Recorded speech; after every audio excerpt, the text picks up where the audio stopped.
We want to head straight over to the Big Island. Our Brenton Awa has been there for the last few days. He joins us now with Colleen Hanabusa. Brenton.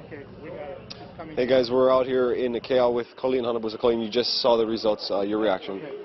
Well, you know, the people have voted. They've spoken, and I think that it's unfortunate that these elections came out the way they did in terms of for the people of Puna, but notwithstanding all that, and there are still people who feel disenfranchised.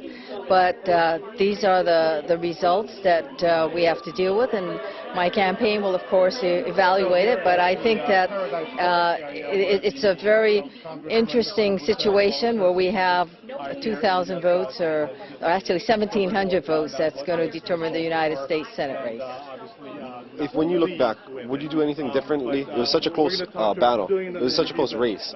Would you change anything?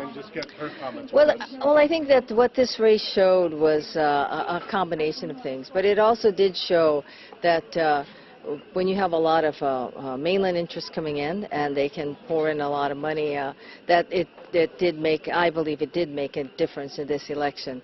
But having said that, the people still individually voted the way they wanted to vote, depending on whatever they heard and whatever they believed. And as a result of that, this is the results of this election. Congresswoman, talk about the low turnout and how much that affected everything, and certainly the irregularities.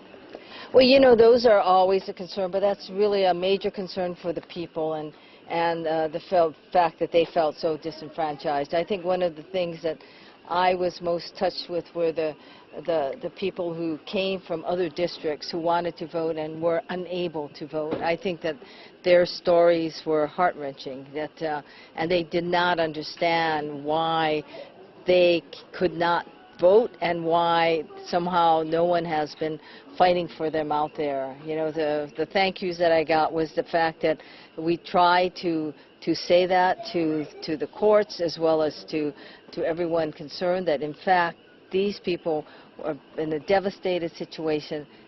They just don't want to think about this right now. Will you challenge these results? I have no idea what we will do, but it clearly is a situation that, you know, that was a request made by a lot of people here, was that to keep on going because of the fact that they want to have their vote counted. But those, you know, I don't know if people would feel that way a week from now or when their electricity is back on and they're able to move around. But notwithstanding, clearly people are hurt, and they are still hurting out here. And it is the districts that you hear about Paradise Park, where we are. You hear about beaches and shores where the voting took place, but you don't hear so much about what happened in Kalapana, Leilani Estates, Kapoho, or Nana Valley. Those are the areas that were really hard hit, and those are the people who actually tried to vote today. And I heard of Punas from Leilani who actually came and said they wanted to vote. But this is what an election is all about. Have you thought about what your next chapter is in your political career at this point? No, I have not. I mean, I still am a member of Congress. I still have my term to fill out, and I will do that as I've always done, with the people of Hawaii in my heart and acting in their best interest. What is your message to all those people? To which people? All of your supporters, all the people out here. You know, I just want to say that with every election, it always amazes me about your supporters. You know, we ran a grassroots campaign. We ran a campaign that, you know, we had a major money deficit, especially when you think about how much money was spent in this campaign. And we have come this far really because of them.